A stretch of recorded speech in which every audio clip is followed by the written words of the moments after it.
and welcome to this special SSTV program. My name is Kizito Oketa Modest. We are coming from our studio here in Juba. This program is dedicated on agriculture. Basically, South Sudan will be holding a second trade fair and conference on agriculture in Juba. And joining me in the studio is the Cabinet Minister for Agriculture, Forestry, and Cooperative and Rural Development. And it is Dr. Betty Achan Ogwaro. Rightly put, you're welcome to this program. Thank you very much, SSTV, for having me here today. It's a privilege for me to talk to the people about agriculture. Thank you. Dr. Betty, you hold this portfolio on agriculture before we came to talk about the second trade fair and conference. What is the concern when we talk about agriculture in this nation? The Ministry of Agriculture has a vision, and the vision is food for all. So for the ministry to fulfill its vision, it has to satisfy the vision of having food for all. If you see from our report of 2011 on the agricultural production, we would note that we still don't have food for all. The production is still not satisfying the whole population. In 2011 production, there was a huge gap. This gap was created from many reasons. One is because the production is very small. Our farmers are still subsistence in a way which means they still cultivate very small piece of land, and this normally don't take them the year round. So after production, after harvest, they may have good food for the first 6 months, and then when they enter into the second, the next year's production, you'll find that farmers run into hunger gap. Secondly, we also saw that there were many returns from Khartoum, from Uganda, from Kenya, and also from other parts of the world. These people returned in the middle of the cultivation season. So they missed out on cultivation last year. So that also created a gap. And that's why when you read reports, they will say the gap in food production last year was very high. So there was a food gap. So the Ministry of Agriculture is concerned with food security. We want everybody to have food enough to eat, to store for the next period, and have extra, which they can sell in order to buy the other things that they don't have in their house. So is this one holding with the theme of this trade fair and conference, where you choose food security is the other side of the human security? Yeah, the theme which says food security is the other side of the human security. It means if you don't have food, you are not even secure. Mm-hmm. Physically, you will find that there's a problem. I have a theory which says a hungry house is an angry house. So if there is a hungry house, mm-hmm. that house will be angry. Mm-hmm. If there's one angry house, it will multiply, and the country will be an angry country. So an angry country means the country is not safe. So food security is really a basis for the country being secure. That is the basis. The other things that can run the country into insecurity are additional to the food security. So food security is the other side of human security. That's why it is a concern of the ministry to have a vision of food for all. That's the main concern. South Sudan, 85% of South Sudan or Southern Sudanese people depend on agriculture. Yet South Sudan has got suitable land, water, and other resources needed to boost this agriculture production. It is on a slow space. As a ministry, what are you doing to encourage Southern Sudanese take the lead in terms of restoring, one say that South Sudan is a food basket for Africa? Indeed, South Sudan could be a food basket for Africa. Mm-hmm. And this is the transformation that the Ministry of Agriculture is working towards it. Mm-hmm. At the moment, the Ministry of Agriculture has launched a very big program, what we call the Comprehensive Agricultural Master Plan. Mm-hmm. Within the master plan, it should be able to bring together how we can implement the agricultural transformation in order to have food for all of the people in South Sudan, food for the region, and food for Africa. So this all will be brought up in the comprehensive master plan, which we are now planning. But our concern is that the farmers still need a lot of support. The subsistence farmers still need tools to improve on what they have. We are still digging with hoes, which is very tiring. And with the regenerated farmlands, it takes a lot of energy. So we need to improve the tools. We need to move the farmers from the hand hoes, maybe to ox plow and to tractors.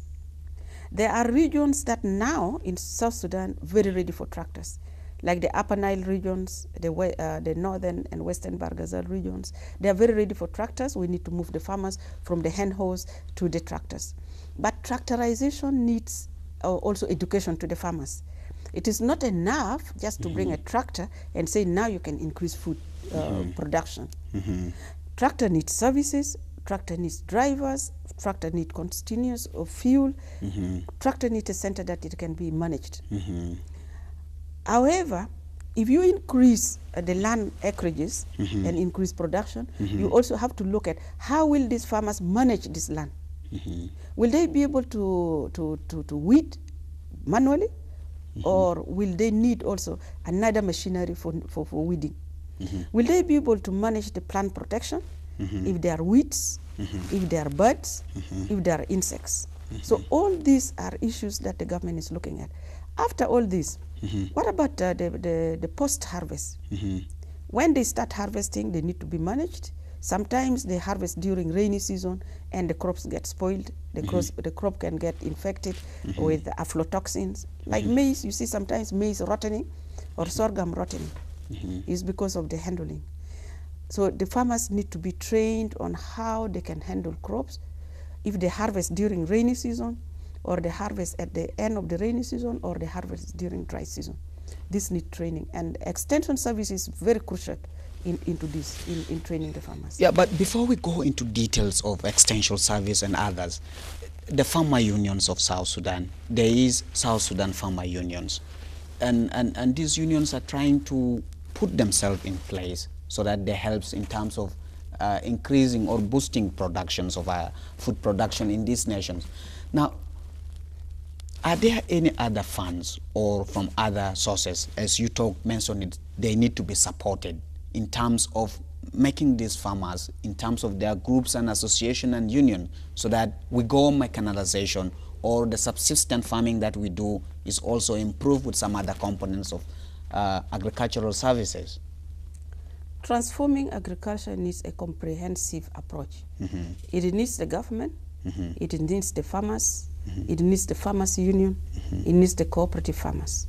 Then it needs the traders who will take it from the farmers to the market. Then it needs the market to be developed so that the people can access it and then buy from the farmers. So transforming agriculture, it includes everything.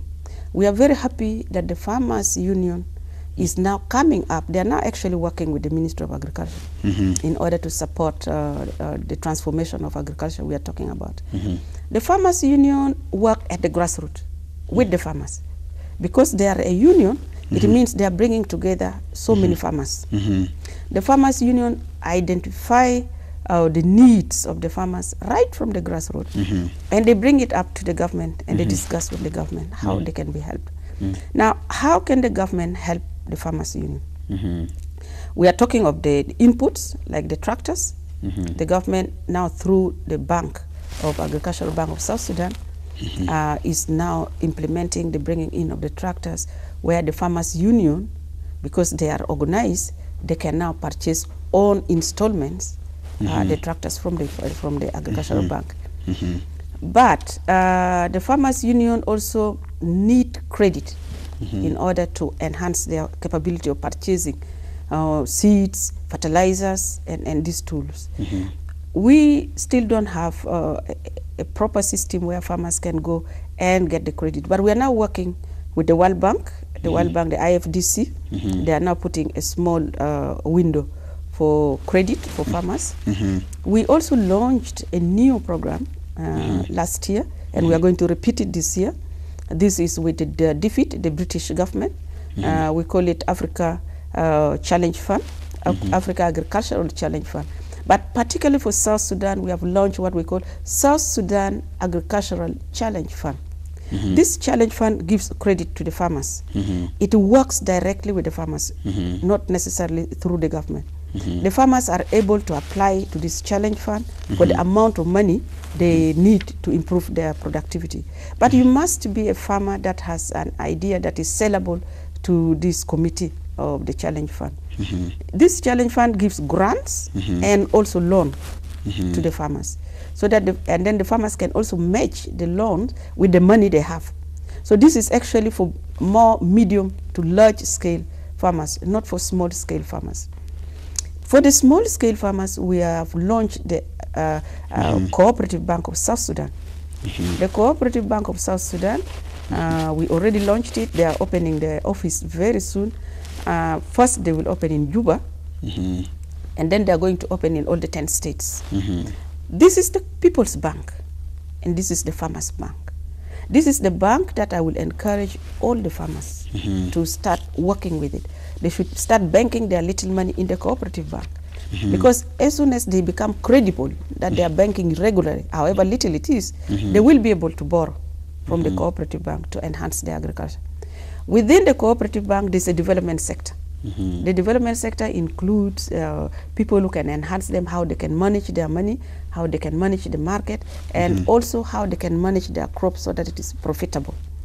So these are the various ways that we are supporting the farmer, besides the government directly putting in money to buy inputs and supply to the farmers that are really not able to support themselves. In terms of accessibility, in some other corridor of South Sudan, like when you move extreme end Yambio or Western Equatoria and Eastern Equatoria, another part in terms of accessing, making farmers access the markets, what is the ministry doing in terms of helping the farmers? Because this may be their major concerns of seeing their products reach to the local market, so that we don't depend on importing foods or some other basic commodities from the neighboring country.